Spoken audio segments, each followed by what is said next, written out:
Voltamos com o programa Mora Sergipe. Obrigada pela sua audiência. E agora nós vamos exibir uma matéria apropriada para você que pensa em alugar um imóvel. Nós entrevistamos um advogado que esclareceu dúvidas e apontou cuidados fundamentais para fechar o contrato de aluguel com segurança. Muitas pessoas têm muitas dúvidas quando o assunto é fechar um contrato de um aluguel de imóvel. O que é direito e o que é dever de um inquilino? Esses e outros questionamentos, o advogado Gustavo, que está aqui ao meu lado, vai esclarecer a partir de agora. Gustavo, tudo bom? Bem-vindo ao programa Mora Sergipe. Tudo em paz, muito obrigado. Gustavo, qual a importância jurídica de um contrato de aluguel de imóvel? Os dois grandes trunfos de um contrato dizem respeito à previsibilidade e segurança. O contrato ele serve justamente para determinar os deveres e as obrigações entre o locador, que é o proprietário do imóvel, e o locatário, que ele também é chamado de inquilino, que vai celebrar junto ao locador o contrato de locação. E existe muito aquele contrato verbal, né, que as pessoas chamam de contrato de boca, que não tem nenhum vínculo de contrato. Isso é legal? Isso pode ser prejudicial? Isso. A lei, o Código Civil, né, e a própria lei do inquilinato, ela não obriga a formalização de um contrato escrito na relação de locação. No entanto, existe uma facilidade, né, do contrato verbal, por ser mais informal. No entanto, como eu havia dito antes, a questão de previsibilidade e de segurança jurídica fica mais frágil com a relação de um contrato verbal.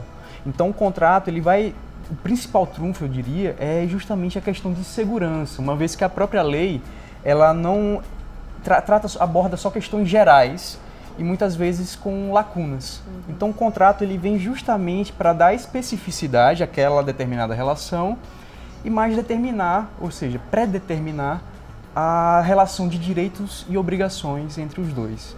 Gustavo, se eu sou inquilino e eu causar algum tipo de dano a essa propriedade, como é que eu posso reparar esse problema? Então, mais uma vez a legislação, a lei do inquilinato, ela estabelece que é dever do locador, ou seja, daquele que vai alugar o imóvel, o proprietário do imóvel, entregar o imóvel em boas condições de uso, ou seja, sem situações que gerem dor de cabeça ao inquilino. Então, é obrigação dele.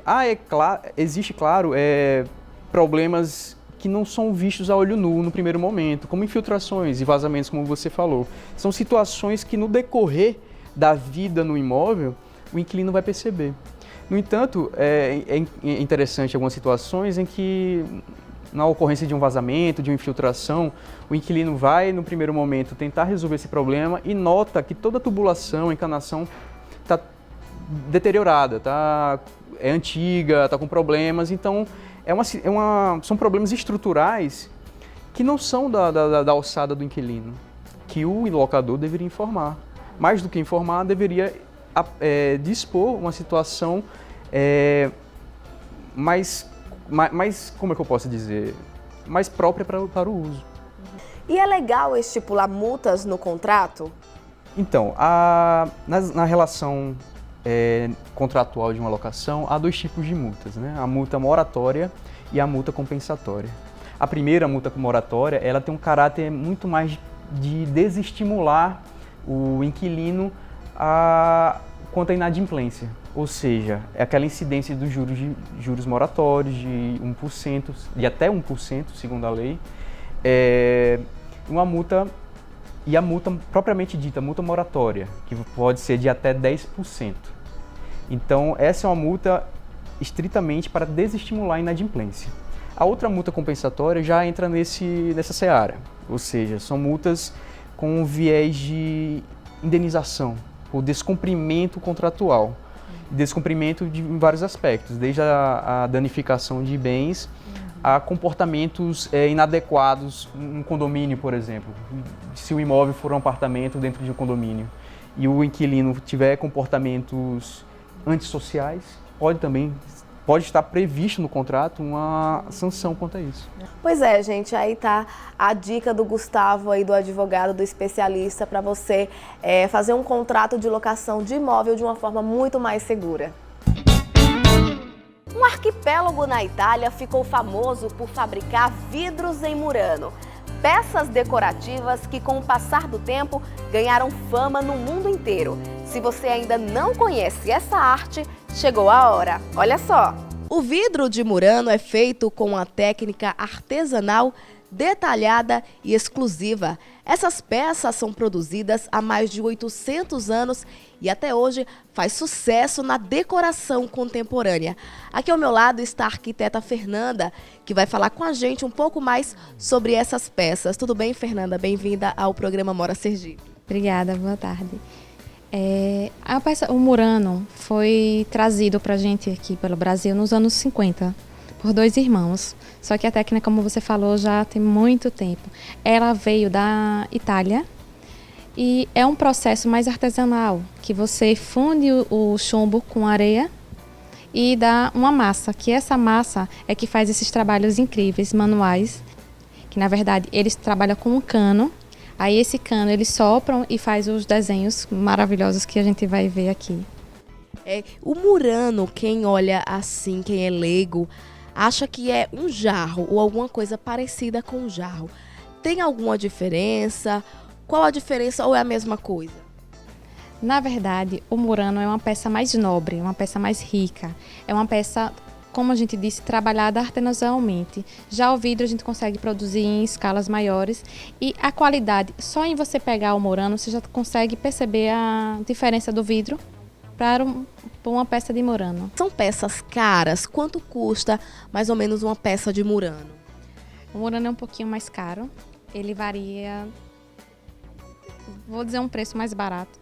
Uma peça de murano mais barata em conta hoje está na faixa de uns R$500. E aí o preço vai até onde a sua imaginação for. Tem peças de 6 mil, 8 mil, 2 mil, 3 mil, vai depender do formato e do trabalho do desenho do murano. E na estante, por exemplo, da minha casa, na sala, como é que eu posso mesclar, ter mais de um murano? Você pode botar 2 muranos iguais ou 2 muranos com tons semelhantes em alturas diferentes. Você pode usar um murano com porta-retrato, um murano com livro, um murano com abajur. Então, assim, a opção de você ter uma peça com outras misturada, fazendo harmonizando as peças, não fica ruim, não. E qual o segredo para não cair no exagero, né? A ajuda de um profissional ajuda também. O gosto e o profissional ajuda a resolver esse problema para não deixar tão pesado, né? Você pode apresentar aqui alguma dessas peças? Essas peças são todas aqui em murano.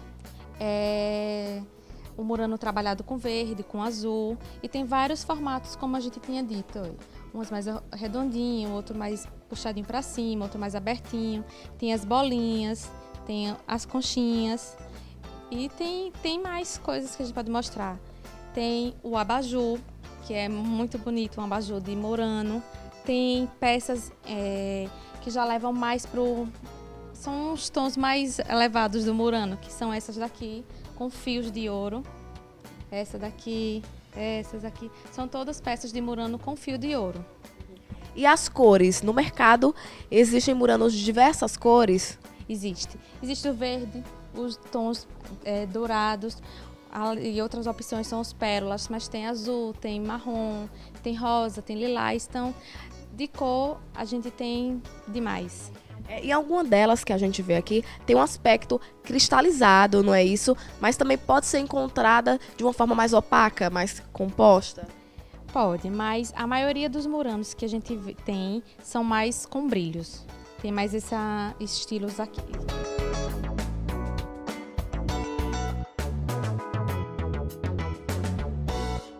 E o programa Mora Sergipe deste sábado está terminando, mas semana que vem eu espero você com muito mais novidades aqui na telinha da sua TV Atalaia. Até lá, tchau, tchau!